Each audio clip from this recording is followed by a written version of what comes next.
이 신화서사시는 이제 선신과 악신의 대결로 이제 쭉 이어지거든요. 네네. 그건 이제 상당히 선악 이분법으로 보는 서양 종교 서상의 이제 특성이 이제 이분법적으로 보는 건데요. 이제 불교를 비롯한 동양 종교에서는 선악이 외부에 있다기보다는 내 마음 안에도 선과 악이 있기 때문에 수행 수도를 통해서 어떤 사욕 편정, 어떤 이기적 마음이나 어떤 분노나 이런 데서 이제 벗어나는 것을 굉장히 이제 중요시하는데요. 그래서 이제 누구나 자기의 관점, 어떤 자기애나 자민족 관점에서 타인을 적대시하면 그 타인도 이제 내 쪽이나 우리 쪽을 적대시해서 갈등과 다툼이 이제 끝나지 않기 때문에 내면의 평화를 먼저 이뤄내야 이제 갈등이 종식될 수 있다. 네네. 공력이 종식될 수 네네. 있다. 이런 게 이제 동양적 관점이 강하고 네네. 서양 종교에서는 이제 선악을 분명히 해가지고 이제 나쁜 이제 악을 처단하고 그래서 이제 옳음과 정의를 이루는데 그리고 민주화 운동이나 이런 데서도 굉장히 역동적인 힘을 발휘하고 강점을 발휘하긴 하는데 또 이제 부정적인 면에서는 자기 종교가 다른 것은 이제 배타시해버리고 적대시하고 이제 다른 또 종교나 다른 종족마저도 인디언들이나 이런 그래서 종교 전쟁 많이 사륙하고 이제 이런 것을 보여서 어떤 이제 그런 모습은 어떻게 보면 또 미개한 어떤 종교의 모습이라는 비판을 받기도 하는데 이 신화에서 그런 이분법적 구조를 일관한 것은 어떤 배경에 따른 겁니까? 네. 이제 정말 동의합니다. 동의하고 전폭적으로 조 기자님 의견에 동의하고요. 그러니까 서양은 진짜 확실히 우상을 섬기지 마라 이런 것 때문에 다른 종교를 이렇게 배척하고 그럼 그게 정말 악이고 이제 이렇게 돼 있지 않습니까? 동양에서는 이제 내 안에서 다 이루어진 것이다. 하나 안에 그 두 개가 들어있다. 선악이 이제 이런 개념이어서 그걸 잘 보면은 이제 악이 없어지고 이제 그런 게 완전히 동의하는데 이제 이게 이렇습니다. 이제 이게 그 창조 역시 그 거인 여신 신화라고 말씀드렸지 않습니까? 장세 신화가 이게 이제 말하자면은 문명화 그러니까 역사 이전 선사 시대고요. 그게 그다음에 말하자면은 모계 사회 때 이야기고 그리고 이제 그러니까 쉽게 말하면 그 문명화가 되기 이전에 그 인간의 그 물리적 힘이 약했을 때죠. 특히 모계 사회 그러니까 가족 단위로 살 때 내지는 뭐 조그마한 부족이 모여서 살 때 그런 단위니까 물리적 힘이 도구에 아직 과학이라고 할까요? 문명이 발전하지 못해가지고 힘이 약했을 때 이제 가장 큰 문제가 자연재해죠. 질병, 자연재해 이제 이건데. 그때는 만물이 다 신인데 자연재해조차도 사실 신인 거죠. 그렇죠. 이 산사태도 신이 일으킨 거예요. 자기들이 그걸 뭐라고 설명하겠습니까? 그렇죠. 아름다운 산, 꽃피는 산, 눈 덮인 아름다운 영성스러운 산도 신이에요. 근데 또 거기 산사태도 신이란 말인데 그걸 이제 악신으로 표현해서 그때 당시에는 그런 그 자연재해를 신으로 표현했기 때문에 할 수 없이 악신이고 그 자연재해를 꼭 극복을 했었어요. 그래서 이제 그때 이분법적으로만 이제 설명할 수밖에 없었습니다. 선신, 악신으로. 그래서 이제 자세히 보시면은 지금 제 책 자세히 보시면은 전쟁을 여러 차례 합니다. 근데 선신하고 악신이 전부 그게 자연재해를 의미하는 거예요. 제가 자세히 보면 화산이 폭발한 거, 특히 뭐 이렇게 추위가 닥치는 거. 이게 제가 알기로 이 북방 그 루트가 옛날에는 아열대 기후였다고 그래요. 그렇지만 아시다시피 우리가 빙하기도 있었고 인류가 탄생해서 빙하기도 겪습니다. 그렇죠. 뭐 구석기 시대, 신석기, 구석기 시대 빙하기를 겪거든요. 그러니까 그런 빙하기에 대한 흔적 같은 게 그래서 모든 악신은 다 사실은 자연재해를 그 악신을 해가지고 좀 그렇게 표현돼서 이분법 적으로 이렇게 선신 악신 했다. 그러나 저는 지금 기자님 말씀하신 것처럼 동양적인 그런 종교 마음을 다스림으로 인해서 악은 소멸되고 악을 이렇게 긍휼하게 이렇게 꿰안을 수 있다. 그것에 아주 동의합니다. 네, 알겠습니다. 네. 그리고 이제 이 신화 서사시에 보면 미륵과 석가신의 이야기가 이제 등장해서 미륵과 석가가 누가 세상을 차지할 것인지 내기를 했는데 이제 미륵이 내기에서 계속 이기니까 석가신이 부당한 방법으로 승리를 쟁취해서 세상을 차지했다는 이야기가 이제 등장을 해서 네네. 이제 불자들이 보면 이제 상당히 이제 붕괴할 것 같은데 이건 어떤 이야기를 모티브로 한 겁니까? 예. 하여튼 저 불자님들 우선 제 말씀 듣고 화를 내십시오. 이제 사실 불교라는 것은 그런 모티브가 어떻게 부도지라든가 되게 다른 예, 있습니다. 부도지. 예, 제가 실은 중요한 부분 이 뼈대가 되는 건 전부 근거가 있습니다. 예. 그것을 사실 그것을 이렇게 이어붙이고 또 그것의 백그라운드적인 그 정신적 어떤 백그라운드를 만들고 또 무리 없이 이야기를 이으는데 사실 힘들었어요. 그러나 중요한 뼈대는 다 말하자면 문헌이 있습니다. 참고 문헌 제가 그래서 이 책에 뒤에 적어놨는데 원래는 제가 그래서 각주를 다 달았어요. 시 자체에 이름 방금 그런 부분에 각주를 달아서 그게 어디 원전이 어디라고 밑에 적었는데 출판사에서 처음에는 그거 오케이 했어요. 근데 요즘 출판사에 젊은 직원들 많지 않습니까? 자기들이 그래도 이 책이 좀 두껍고 또 자기 취향이 아니면 읽기가 어렵지 않습니까? 근데 자기는 이제 직업이니까 읽긴 읽는데 이 각주까지 쓰니까 시 읽는데 방해가 된다는 거예요. 그래서 최종적으로 이거 어차피 젊은 사람들이 읽었으면 하는데 젊은 사람들이 의견이 있어서 제가 이제 그럼 각주를 빼고 참고 문헌으로 뒤에 넣었는데요. 이게 이제 이 표현이 이제 함경도 새한꽃 무가 속에 있는 창세가 이것 이름도 창세가예요. 거기에 말하자면 좀 메토막 있는 내용이에요. 있는 내용을 그대로 썼어요. 예, 거기 또 이 금벌레, 은벌레, 인간이 금벌레, 은벌레, 그 마고신이 뭐 머리에서 심장살에서 나온 금벌레, 은벌레를 미륵이 가져다가 거기 인간이 됐다 그런 이야기도 여기에 있고요. 또 미륵신과 석가신이 싸워서 이렇게 됐다 그런 이야기도 여기 있어요. 그런데 이제 제가 드리고 싶은 말씀은 아시다시피 이 창세 신화는 사실은 불교 이전 신화예요. 그런데 이제 불교가 우리가 삼국시대 초반에 들어왔지 않습니까? 들어와가지고 그냥 우리가 불국토가 됐죠. 우리나라 정말 뜨거운 나라에 뭐 하나 들어오면 그냥 완전히 자기화해가지고 뜨겁게. 경주가 불국토 아닙니까? 그렇죠. 또 뭐 제가 보니까 경주만 불국토가 아니고 우리나라 전 땅이 백두대간이 다 불국토였어요. 불교 시절에는. 그래가지고 제가 남해안도 좋아합니다. 전라남도. 장흥 가면 뭐 청간산, 먼산에 전체가 제주처럼, 경주처럼 불교적 지명이더라고요. 모든 산봉우리 뭐. 그래서 이제 고려시대 때 아시다시피 뭐 불교가 국교여가지고 거의 모든 나라 행사가 불교 행사였죠. 연등회네, 그렇죠. 청관회네. 그래서 그렇게 되면서 이 선신, 악신을 다른 이름이 있었겠죠. 전래된 이야기에. 그런데 불교가 워낙 이제 성하니까 불교신으로 차용을 했다. 대치해서. 그러니까 그만큼 불교신들이 창세까지 관여했다. 이제 그렇게 생각을 해주시면은 좋겠어요. 그렇잖아요. 예. 그러니까 불교신들이 더 진리를 설파하실 뿐만 아니라 이 세상을 만드는 데까지 관여했다라고 더 역동적으로 생각해 주시길 바랍니다. 네네. 그게 이제 함경도의 어떤 네네. 무가 한 토막에서 이제 나온 거죠. 그게 어떻게 되면 함경도 무가하고 제주도 무가의 그 짧은 몇 개만 우리나라에 유일하게 남아있는 창세가 그 문헌이고요. 그 다음에 마고에 대한 짧은 이야기만 전 국도 꼴짝이 있어요. 그게 이제 우리 현재 남아있는 창세에 대한 흔적입니다.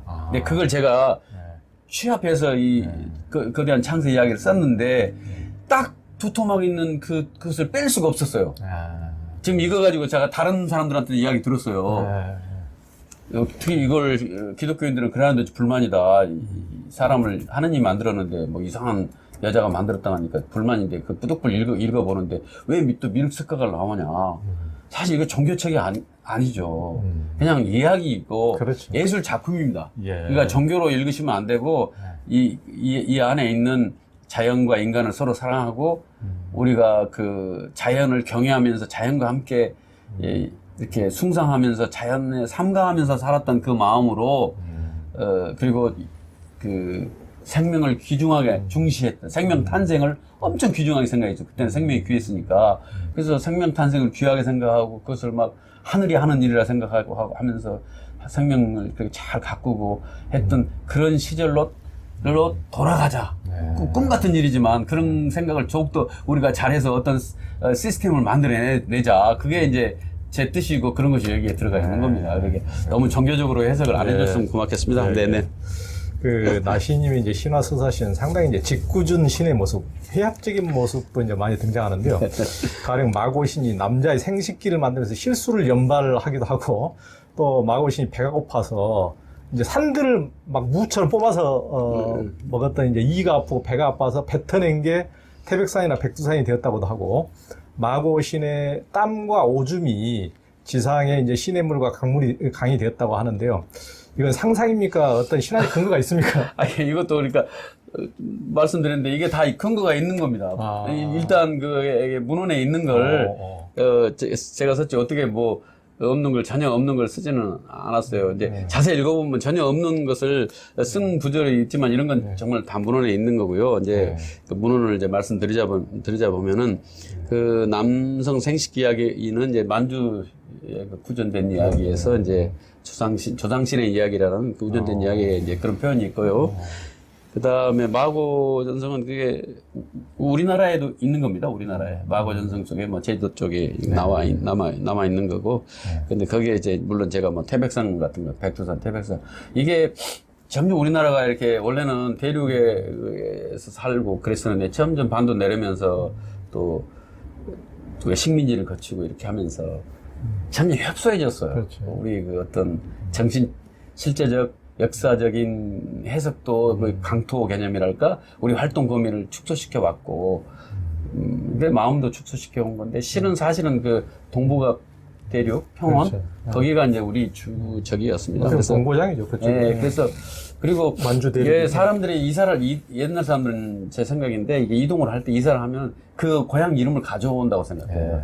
이 산이 이렇게 태백산이라 불렀으면은 또 이주를 했을 때, 멀리 이주를 했을 때 또 비싼 산이 있으면 그걸 태백산으로 부르지. 그럼 무슨 새로운 산으로 붙이겠어요? 저건 태백산이라 부르자. 이렇게 부르고 또 그 이야기도 평양이라는 단어도 그래서 실제 좀 중국에도 평양이라는 단어가 현재 남아있는 데도 있고 뭐 환인이라는 도시도 있고 그렇죠. 중국 만지에 아직도 남아있어요. 그렇죠. 근데 이제 환인 가봤어요. 네네. 그러니까 5년 선생인데 환인이잖아요. 그것만 환인이죠. 그런데 이제 중국 사람들이 이 책 표지에도 오녀 선생. 네, 오녀 선생, 홀본 선생이라고 하고 고구려 주몽이 나라를 끌고. 네, 고구려 끌간. 근데 바로 우리 고조선 신화 시대 이후의 분들이니까 뭐 고조선 당군 후손이니까. 그래서 이제 그러한 그게 이제 거기가 우리 주 무대란 말입니다. 그래서 제가 이제 그 마고신이 뭐 백두산하고 한라산만 이야기 나오는데 태백산도 넣고 좀 어떤 그런 부분은 있지만 원래 이 뼈대는 그대로 있고요. 근데 제가 이제 그 좀 남성을 좀 우스꽝스럽게 만들었지 않습니까? 이제 역시 젠더 문제 제가 조금 무식하면서 썼다고 말씀드렸지 않습니까? 그런데 이제 제가 이제 이걸 왜 이렇게 썼냐면은 그 사람들이 좀 웃음을 주려고 쓴 건 아니고 이게 실제 있는 이야기 문헌에 있다, 만주에 구전된 이야기 속에 있다겠지 않습니까? 만주 창세 신화에 있어요.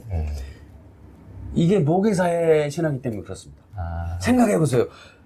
이건 모계사에서, 이건 자기들이 중요한 것은 그렇게 짧은 시간에 그 어떤 남성 유전자가 여성 몸에 들어온 건 별로 중요하지 않아요. 그거 잘 몰랐을 수도 있어요. 그런데 10달 동안 막 배가 불러오더니 생명이 막 다 갖춰진 생명이 탄생하는 엄청난 거예요. 엄청난 일이고, 그게 훨씬 중요했고, 그, 남성적인 그런 부분은 이제 약화될 수밖에 없었다.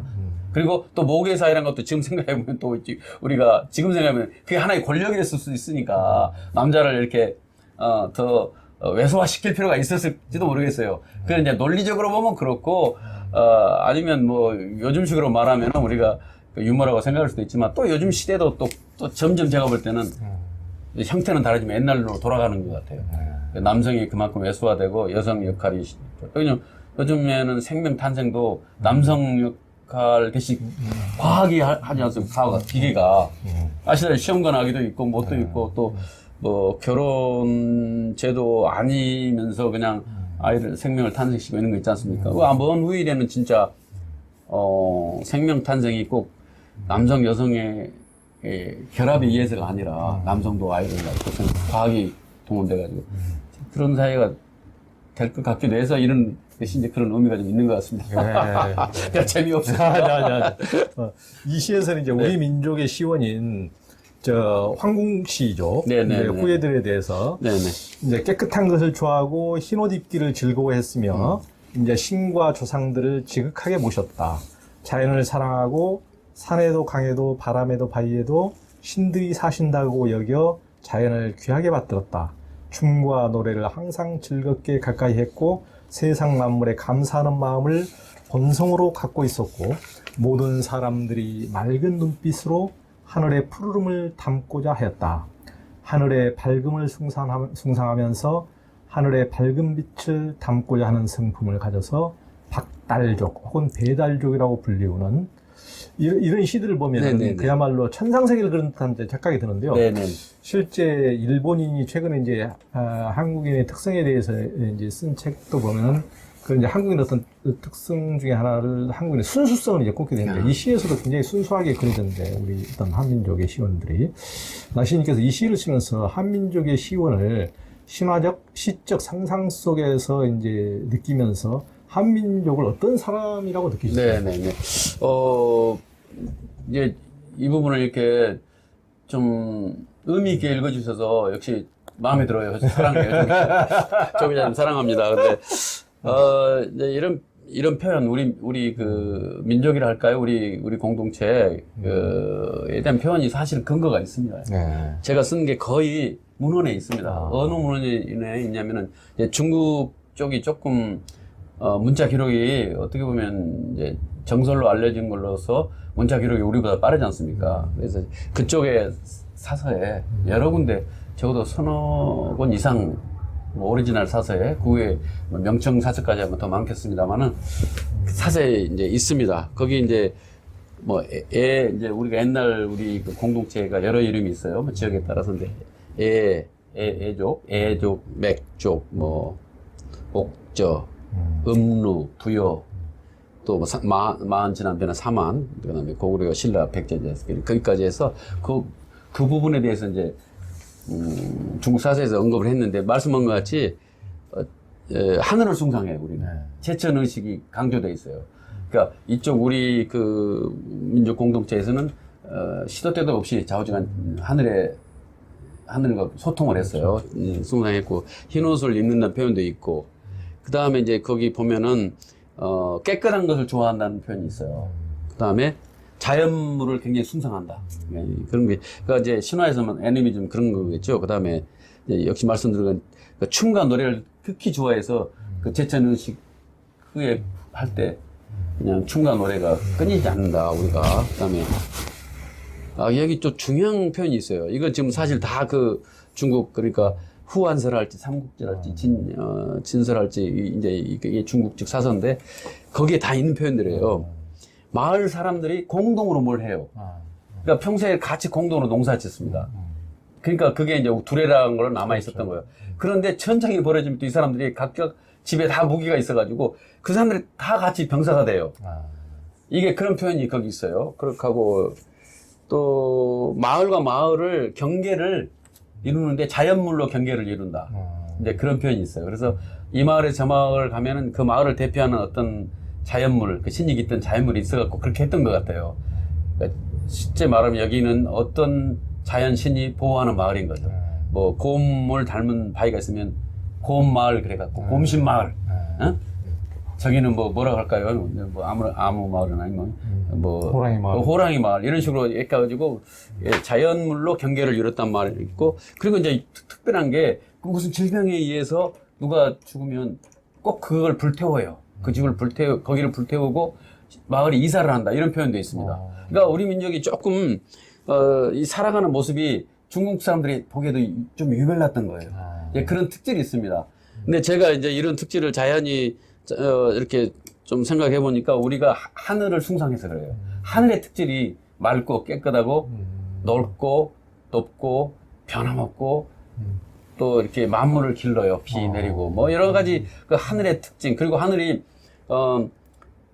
추상적이에요. 어떻게 보면 닿을 수 없지 않습니까? 그래서 우리 한국 사람 특징 중에서 어떤 것에 되면 마지막 순간에 실리적으로 가지 않고 추상으로 빠져요. 그래서 혁명하고 그 목숨을 버려서 그냥 다른 사람을 위해서 헌신하고 자기 희생하고 이런 사람들이 상당히 많습니다. 아시아에서 실제 그런 사람들이 우리나라가 제일 많지 않습니까? 뭐 일본에서도 뭐 지하철에서 뭐 했던 그 젊은 학생 자기 나라에 없는 거예요 거의. 그러니까 계속 의인이라고 기르고 중국에서도 뭐 우리나라 그때 일제 강점기 독립 시절에 뭐 여러 열사 의사들이 이렇게 자기 목숨을 버렸을 때 그게 없어서 중국 대륙에 그 많은 인구들이 그렇죠. 지금도 숭상하지 않습니까? 안중근 열사, 누구 중국 사람들이 아주 숭상을 해요. 그렇죠. 실은 자기들 뭐 우리 지금 한국하고 그래서 그렇지. 그래서 우리 민족의 특징 중에 어떤 대의를 위해서는 하는 순간 하늘이 되어버리는 추상으로 가는 그런 맑은 좀 고귀한 성정이 이제 우리한테 있어요. 있고 이제 제가 여기 시집에서 계속 이야기하고 있는 것은 그런 어떤 그런 성정, 그러니까 홍익인간이나 제세유화라고 이제 당군 신화의 우리 그게 하나의 국가가 세워지는 뜻이었는데 홍익인간이라는 게 논리 인간들을 이제 좋게 하자는 거 아닙니까? 제세유화라는 뜻은 세상에 이렇게 딱 존재 있을 때는 뭔가 그 도움을 주는 존재로 있지 않냐 그런 뜻인데 이게 이제 우리가 그런 것이 그냥 나온 게 아니고 뭐 최남선이 지은 게 아니고 그런 정신이 쭉 있어서 된 것이고 그것이 우리 민족의 특질 속에 쭉 있었어요. 쭉 있어 와서 그게 정리가 된 것이고 그래서 다시 우리가 지금 이 자본주의랄까 신자유주의가 이렇게 막 들어와 가지고 특히 우리가 분단이 되어 있고 그래서 이렇게 좀 우리 공동체가 이렇게 깨지고 여러 가지 또 계층 간 지역별 깨지고 이런 상황에서 원래 그 원시 반본이라는 표현도 있어요. 또 이제 동학에 그렇죠. 그런 표현이 있는데 그러니까 원래 그 어떤 그런 걸로 정신적으로 돌아가자 그런 이제 메시지가 이제 여기 녹아 있습니다. 제가 하고 싶은 말씀. 네, 이제 이번 시집은 그 4월 16일 예전에 세월호 학생들을 네. 추모하는 시집 영원한 죄, 영원한 슬픔을 펴낸 뒤에 이제 5년 만에 이제 내셨는데요. 이번 시집과 5년 전에 펴낸 영원한 죄, 영원한 슬픔과는 어떤 초월적 연결성이나 시적 정신의 어떤 깊은 흐름 같은 것이 느껴지는데 시인님의 어떤 시적 사유과정 속에서 그런 연결 지점이 있었습니까? 네, 당연히 있죠. 이제 제가 한 사람이 몇 년 사이에 이 작업을 같이 이제 연결돼서 했으니까. 근데 제가 이제 실은 이제 이 창세 신화 서사 시집 전에 그 5.18 시집, 그 시집 상당히 정말 제가 의미가 많은 시집이라 생각하고 있는데 많이 안 알려져 있죠. 그것도 제가 그 시집 가져서 좀 보여드린다는 게 또 깜빡했습니다. 결국 이제 생명의 문제를 이제 다룬 거라고 볼 수 있습니다. 이제 그 세월호 때 그 304분 특히 이제 그 젊은 학생들, 고등학생들 한 학년이 250명의 일시에 이제 그렇게 되셨지 않습니까? 근데 그게 이제 일종의 생명 파괴죠. 뭐 여러 가지 그 원인 우리가 분석할 수 있지만은 한마디로는 이제 생명 파괴인데 신화라는 것은 생명의 창조고 생명을 가꾸는 이야기입니다. 신화는 결론적으로는 이제 그러니까 너무 우리 지금 이 땅에 우리 생명, 우리 문화 공동체 이론을 너무 함부로 한데 우리가 이렇게 함부로 다루어져서는 안 된다. 이제 그런 기조하에서 이제 그렇게 이어진다고 볼 수 있고요. 그 다음에 이제 그게 기본이고요. 이제 그런 좀 전에 말씀드렸지만은 이렇게 공동체가 어떤 그 이야기를 풍성하게 서로 공유하는 이야기가 풍성하게 가지고 있을수록 그 공동체가 그렇게 오래 전속할 수 있고 또 무슨 일이 있을 때 강력하게 다시 회복할 수가 있고 이제 그래서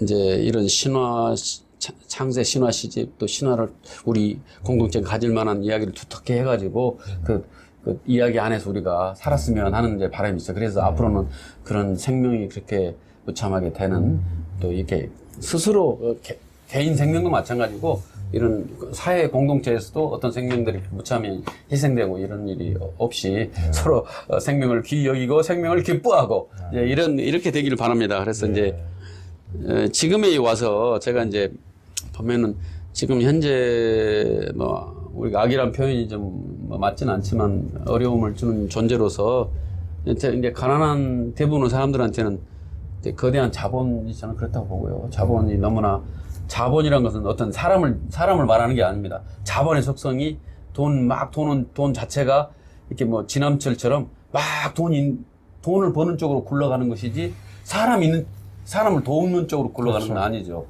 근데 자본을 가진 사람은 사람을 돕는 쪽으로 많이 해요. 외국 같은 데는 부자들이 도네이션 기증 많이 하지 않습니까? 뭐 좋은 일 많이 하고 우리나라에도 많이 하고. 그러나 자본의 속성이란 것은 이 자본의 시스템은 인간보다는 자본을 중시하기 때문에 이제 그렇게 되고, 그다음에 우리 입장에서 이제 힘을 가진 사람들이 그걸 남용하거나 오용하거나 태만한 것이 악이면 악이고 어려움일 수 있고, 우리는 이제 근본적으로 분단이 그렇다고 봅니다. 분단 상황이 그렇고, 분단을 핑계로 해서 또 벌어지는 일들, 분단 때문에 어쩔 수 없이 이루어진 이런 일들이 결국에는 가난한 사람들을 어렵게 한다. 네, 그게 제 생각이고요. 근데 이제 또 마지막으로 이제 말씀드릴 수 있는 건, 제가 이제 5.18 민중항쟁 때 그 현장에 있었습니다. 예, 사실 그때는 죽느냐 사느냐를 결정해야 됩니다. 진짜입니다. 근데 이제 살아남은 사람들은 다 그 뼈아픔이 있죠. 어떤 사람은 거기 남아서 죽는 줄 알면서 거기 있었고, 대의를 위해서. 어떤 사람들은 이제 목숨을 보존했고. 근데 그런 부끄러움이고 어떤 뼈아픔이 이제 좀 세월호 시집 304편을 1년 동안 써가지고 한군을 묶은 그런 세월호 시집도 썼고, 또 이 작업도 했고, 이제 제가 그런 이야기를 사실 광주 가서 광주 후배들한테 했습니다. 책을 나눠주면서 한잔하면서 책을 주고 그러면서 이 시집도 내가 뭐 생각해보면 강주 민중항쟁 때문에, 강주 민중항쟁의 그 힘이 이걸 쓰게 했다고. 그러니까 그 광주에 있는 시 쓰는 예술가들이 조용하더라고요. 다 수긍하는 거죠. 자기들도 그렇거든요. 그 세월호 시가? 세월호 시도 그렇고, 이 시집도 그렇고. 이 시도. 네. 그러니까 세월호 저번에, 5.18 때 그걸 쓴 시는 무등에 올라, 그 후에 무등에 올라간 걸 시집을 냈는데요. 사실 그 5.18 상황을 전면적으로 이렇게 다루기는 어려운 시대였습니다. 그때 전두환 그 정권 시절인데, 뭐, 오자만 들어가도, 광주만 들어가도 할 테니까요. 그때 나오는데, 그래도 제가 그 광주천 연작이라고 지금 생각하면 너무 못 썼죠. 자기 검열을 너무 해가지고. 그러니까 뭐 내놓을 수는 없어요. 그러니까 광주 때 그 현장에서, 광주 민중항 때 현장에서 제가 피한 것도 뼈 아프고, 그 후에 그 후에도 이제 제대로 작업을 못한 게 이제 뼈 아픈 건데, 그래서 지금 이런 작업들을 세월호 작업도 하고, 창세 서사 시집 같은, 이게 사실 많은 인문학자들이나 예술가들이 신화를 가지고 공부를 많이 했습니다. 한국에서 이제 우리나라가 그걸 이제 사실 이게 연역적으로 요구하는 거죠. 우리 공동체가 이렇게 흔들리고, 그러니까 어떻게 보면 공동체가 막 이렇게 문화적으로 융성하기도 하지만 또 내부적으로는 이렇게 단합된 게 흩어지는 거죠. 분단도 점점 고착화 되는 것 같고, 계층 간에도 점점 벌어지는 것 같고, 이게 이제 그 같이 가는 거지 않습니까, 지금 현재. 그런 상황이 되니까 연역적으로 요구하는 거죠. 이런 공동체 이야기, 좀 더 우리가 같이 이야기하면서 자꾸 웃고 떠들고 이야기할 수 있는 대화거리를 찾는 거죠. 그래서 신화 공부가 2000년대 들어가 신화 공부가 아주 우리나라에 붐이 일었습니다. 지금부터 한 10년, 15년 전에 뭐 강단에서도 그랬고, 밖에서 책 읽는 사람들 사이에 신화 공부만 있어서 예술가들도 많이 신화 공부를 했는데, 이걸 이렇게 엮어낸다는 것은 진짜 어려워서 다들 못한 건데, 또 저도 이걸 꼭 제가 혼자 했다고 생각하진 않아요. 누군가 어떤 사람이 할 것을 대신했다. 제가 그런 표현도 어디 가서 했었는데, 이건 누군가를 대신했고 다른 그런 거지, 뭐 내가 했다 생각하지 않고, 실은 제가 그래서 이제 이런 인터뷰도 하고 자꾸 책을 읽어달라고 막 그 얼굴 책에 계속 싣고 있어요. 얼굴 책에 제가 사실은 뭐 계속 일기처럼 시를 쓰고, 그러니까 어쩌면 가장 부지런한 시인일 겁니다. 시의 얼굴 책이라는 게 뭐? 페이스북. 뭐 시가 이렇게 명시냐 뭐 졸시냐를 떠나서 가장 성실한 시인의 세계적으로 가장 성실한 시인의 하나일 겁니다. 오늘 지금까지 세월호 1호로 해가지고 페이스북에 실은 시가 2,000편이 넘어요. 그러니까 저도 간수를 못하고, 그러면 여러 출판사에서 그걸 간추려서 시집을 내자, 책으로. 근데 저 입장에 저는 매일 지금 시를 쓰느라고 지금이 아닌 지나가 버린 시들을 이렇게 퇴고하고 해서 책으로 묶을 여력이 없다시피 했어요. 참 대단한 대단한 시 창작열입니다. 와. 그래, 이제 그것은 이제. 주로 언제 시를 써요? 계속 씁니다. 계속? 낮에도? 낮에도, 이렇게, 우리 직원들은 알지만은, 수술 끝나면은, 그 짧은 10분, 20분 동안에도 씁니다. 어젯밤에 쓰다가 망한 거 막 아무것도 생각하고, 영감이란 것은 막, 긴 시간에 오는 게 아닙니다. 짧은 시간에 오는데 영감과 친하면 영감은 짧은 시간에도 막 와줍니다. 그렇지. 집중하면. 제가 말씀드렸잖아요. 집중하는 연습이 돼 있다고. 그러니까 집중하는 거죠. 제가 무슨 천재고 뭐 어떤 후배가 페이스북에 천재라고 했는데 정말 말도 안 되는 이야기고 그냥 집중하는 연습이 돼서 이제 그런 거고. 그래 이제 제가 이제 어디 시에다 썼습니다만은 제가 죽으면은 무덤을 모국어로 덮어달라. 누구는 해바라기를 세주고 뭐 하는데 저는 모국어로 덮어달라 그런 표현을 썼는데 이제 모국어에 공헌한다고 생각해요. 그러니까 모국어란 것은 모국어 안에는 분단도 없습니다. 계층 간의 갈등도 없고 무슨 전쟁도 없고 미워함도 없어요. 모국어는 이제 우리가 다 아는 거기에 정이 들어있고 두레 정신도 들어있고 같은 문화 역사가 들어있고 우리가 겪어낸 세월이 다 들어있고 근데 그래서 모국어를 좀 더 풍성하게 한다. 좀 제가 이제 매일 일기처럼 시를 쓴다랄지 아니면 뭐 세월호 시집을 참 낸다랄지 창세 신화 서사 시집을 만드는다랄지 그게 다 이제 모국어에 기여를 한다. 그래서 이제 그런 꿈을 갖고 있고 시인이 많아요 우리나라에. 우리나라는 시인공화국이고 전 세계적으로 또 인류 역사상 가장 시인이 많아서 근데 저는 개인적으로 뭐 그렇게 왜소한 시를 쓰고 싶진 않아요. 네. 그러니까 꼭 명시 뭐 그런 건 아니고 그냥 시를 너무 왜소하게 쓰고 싶진 않고요. 그냥 모국어를 기여한 그런 튼실하고 좀 거대한 시를 뭐 제 스스로가 한번 몸 안에 이렇게 녹여내가지고 그런 시를 쓰고 싶어요. 그 말씀드린 것 같이 계속 매일 일기처럼 쓰고 모국어에 공헌하는 시를 쓰고 또 페이스북에 매일 쓰고 그러시니까 혹시 저한테 관심 있는 분들은 페이스북에 제 이름을 치시면은 제 전체 공개해놨습니다. 또 우리 나시님께서 도자기에 대해서는 굉장히 전문가 못지않은 감식을 갖고 계신 걸로 알고 있는데 이제 오래된 도자기에 대해 이렇게 공부하게 된 계기가 따로 있었습니까? 또 도자기를 공부하고 수집하는 일이 이제 시적 사유의 확장에 어떤 창작에 도움이 됩니까? 제가 사실 생업이 의사인데, 이제, 좀, 글 쓰고 시 쓰고 하다 보니까, 이렇게, 재테크라 하죠, 요즘 말로. 이게 돈을 간소화하는 것이 빵점, 마이너스 100점입니다. 이제 그런 상황이어서, 그런 상황이었는데, 유일하게 이제 돈을 쓰는 게, 쓰거나 뭘 하는 게, 이제 이런 미술품, 도자기 이제 가끔 사고, 그다음에, 그걸 이제 즐기고 이제 그런 게 이제 취미가 됐습니다. 그러니까, 생존하는 것은 제가 이제 이 생업하고 시 쓰는 거고, 좀 거기에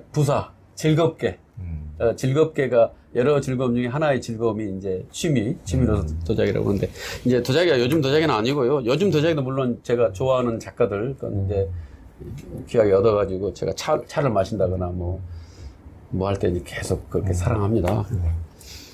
이제 동생 삼은 도예가도 있고.